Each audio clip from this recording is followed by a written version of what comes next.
Magandang araw po. Narito na po magiging lagay ng panahon ngayong araw ng Biyernes, October 24, 2025.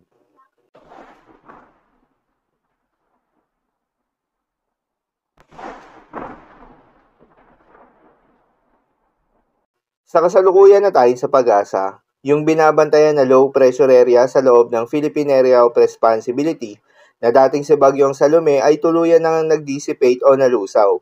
Intertropical Convergence Zone o ITCZ o yung banggaan ng hangin mula Northern at Southern Hemisphere ang isa sa mga nakakaapekto sa ating bansa at nagdudulot ng maulap na kalangitan na may kalat-kalat na mga pagulan ng thunderstorm sa Palawan at Mindanao. May umiiral din na shear line o yung banggaan naman ng malamig at mainit na hangin na nagre-resulta rin sa maulap na kalangitan na may kalat-kalat na mga pagulan na thunderstorm sa may extreme northern Luzon. Easterlies naman o yung mainit na hangin na nanggagaling sa may karagatang Pasipiko ang nakakaapekto sa may eastern section ng southern Luzon dahil dito ay asahan rin yung maulap na kalangitan na may kalat-kalat na mga pagulan na thunderstorms.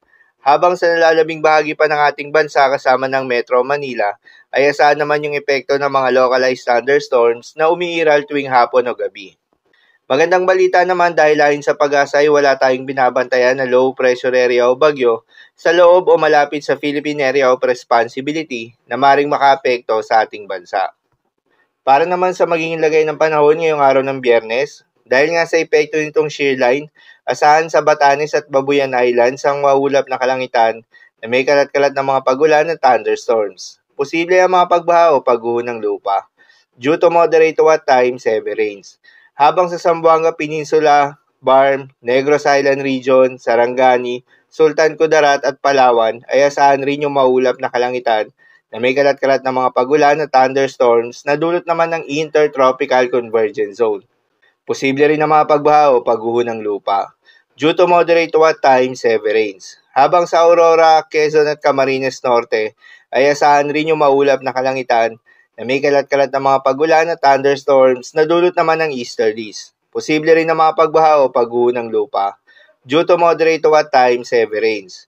Habang sa nalalabing bahagi pa ng Mindanao ay asahan naman yung bahagyang maulap hanggang sa maulap na kalangitan na may kalat-kalat na mga pagulan o thunderstorms na dulot ng Intertropical Convergence Zone. Posible rin na mga pagbaha o pagguho ng lupa during severe thunderstorms.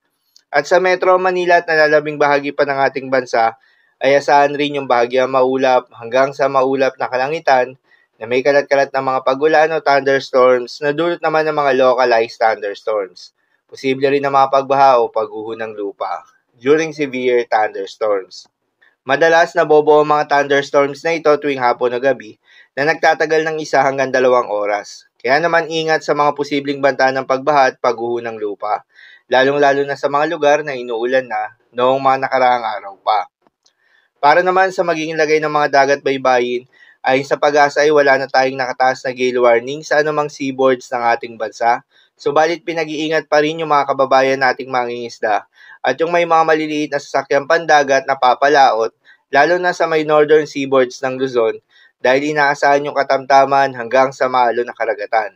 Habang sa nalalabing seaboards ng ating bansa ay asahan naman yung banayad hanggang sa katamtaman ng mga pag-alon.